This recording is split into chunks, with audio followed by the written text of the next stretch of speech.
This HAN Network video is brought to you by Carl Chevrolet.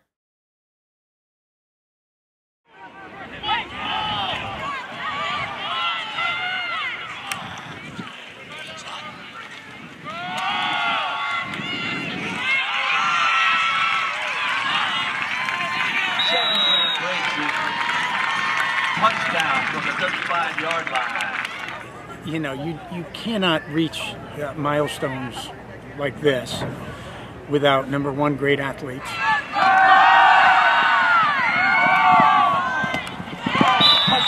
Hudson Hamill. Punching block. Number 83. Quinn Foley comes through and blocks it.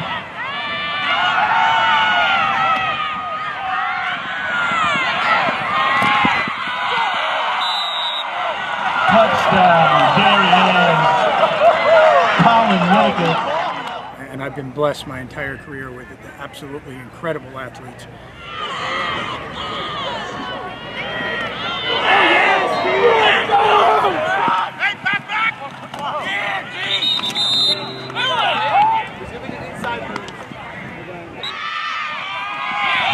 comes Ivanchek around the corner, sacked by number 90, Mark Ivanchek. Phenomenal staff. I knew when I was a young coach, a young head coach, I started at age 26, I knew I had to go out and seek the best, staff. I would say Mitch, unless we're back down. Okay. 5-yard penalty against Vanguard. And I've not only been able to do that, but hold on to them.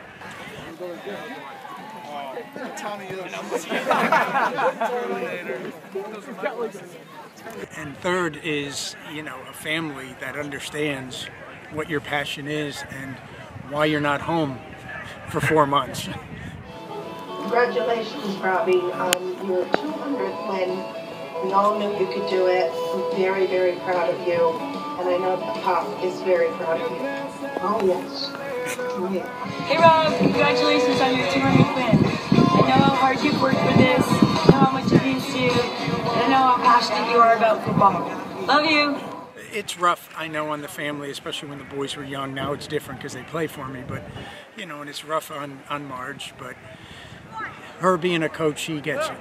She understands, and she's enabled me, if you will, to pursue my passion. And, I wanted to thank her, I wanted to thank my staff, and I wanted to thank my athletes.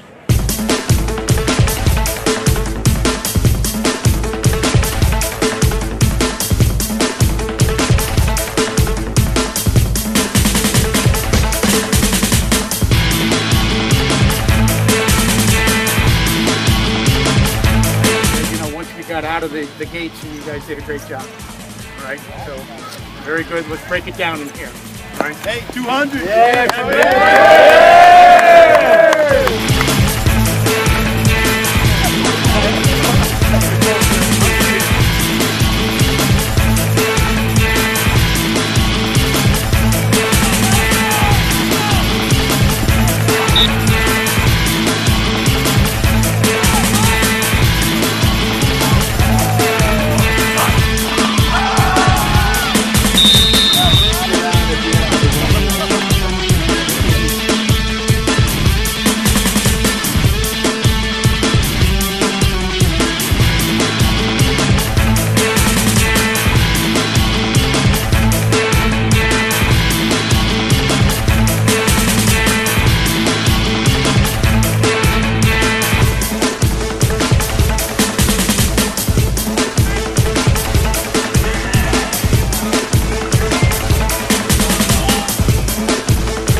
it seems like it's like The Shining, and you guys have always been like the top team, but it's not always been like that. It's been a hard struggle, and T's been a part of that. Yeah. Talk about that. Well, I think T came here in 2005. I think it was his first year here, and in 2005 we barely we weren't really a winning program at all.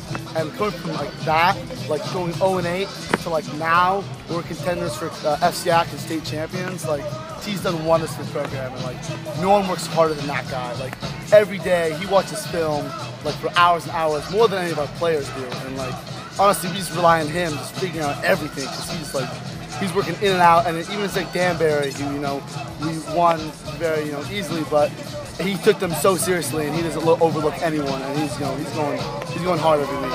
Yeah, T's a very hardworking guy. Like Spencer said, he's always watching film, always preparing for everyone, looking for little things that maybe they can do to hurt us. He always has it covered. He knows what everyone's doing all the time. And like Spencer said, he never takes anything lightly. New Canaan beat Danbury by I think almost the same exact score. I think they beat Danbury 48-7. We beat them 49-6. So like we're right. We're neck and neck right now. And it's always hard to tell because we're both limited by the 50-point risk rule. So there's really a lot of close games with each other. Beating a lot of teams. So I think we play them. It's going to be an amazing game. It's going to be awesome. For sure. And just one last thing, what's it like to wait now? It's like you guys are waiting. You're working hard, but you got to wait. Right now, it's what we call the mid-season grind. We always come out with our season opener really hot, against Greenwich. It's always like in St. Joe's, always really big games. And then we always finish, with New Canaan, Staples. Last year was North Haven. And so right now we're just kind of in what we call the mid-season grind, and we're just kind of working. And he says, regardless of who we're playing, we just got to get better every single day. And we're just honestly, we're just thinking about New Canaan every day. Go back and say one thing about Staples, because everyone's Staples lost. First of all, that's a non-division loss, right? So it has nothing to do, with the FCAC championship. So they have one shot, and that's playing you. They played without their starting quarterback. They played without their starting, running back and the corner. And corner. So, yes, I understand that they did lose. But don't sit back and say, oh well, this is going to be a cakewalk. Right? Because we still got work to do, and we're going to do it. 1, 2, 3, 200! We come for this. Unfinished business. Yeah. Unfinished business.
And it looked like Mark was just trying to get it over with today. Oh yeah.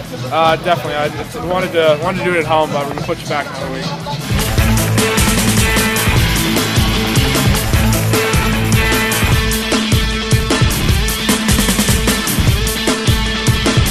Coach T, Nicky DeSanchek here.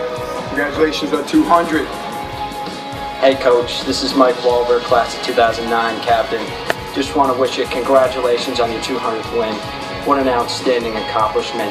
I can't thank you enough for the courage, determination, hard work you instilled in me. He's been coaching us since 3rd grade, so it's a blessing. He teaches us a lot on and off the field, and couldn't be happy to be a part of this special day for him. Yeah, it's clearly really special. You can just see from the video there. A bunch of kids came out just to congratulate my dad on his 200. I know he's worked really hard for a very long time. He's always up 6 in the morning doing film, so he really deserves this one more than anyone. I'm really proud of him. I mean, obviously this is a tremendous accomplishment, but we still have a lot to work for. You know, we have an FCAC and state title that we're working for, so you know, we're past this now. Obviously, we're never going to forget it, but we got a lot of work to do. And what's it been like growing up with your dad as a coach? Has he always been your coach?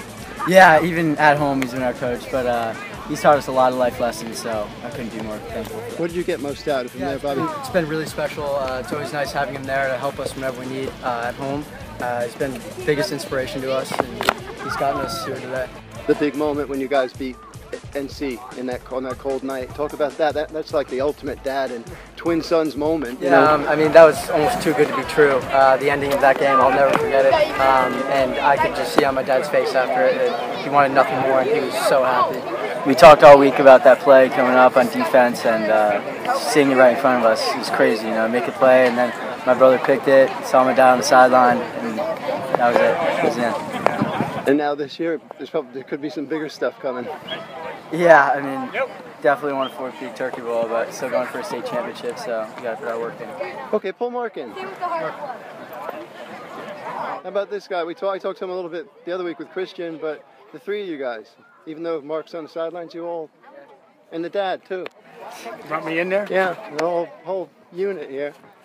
So what's it like now from, Rob, your perspective? You got twin sons making big plays we talked about last year, Mark coming up.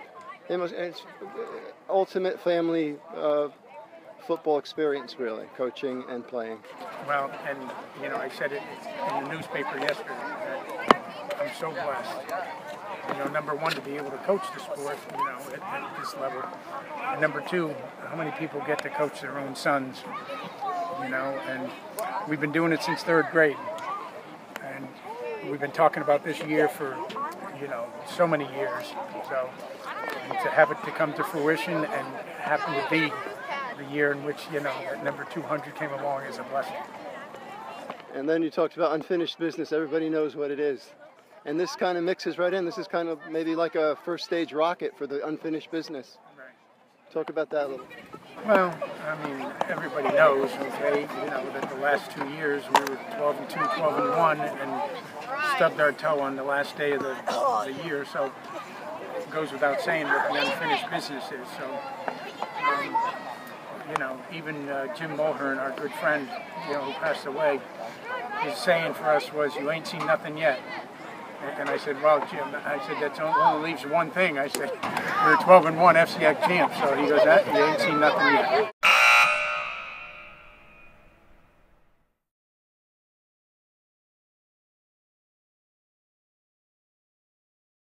So, you know, I wanted to thank the athletes and the coaches and Marge and the family, okay, because without, I almost made it.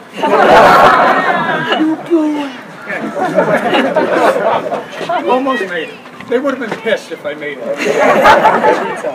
Okay. All right. Got the cake. Yeah. Ow.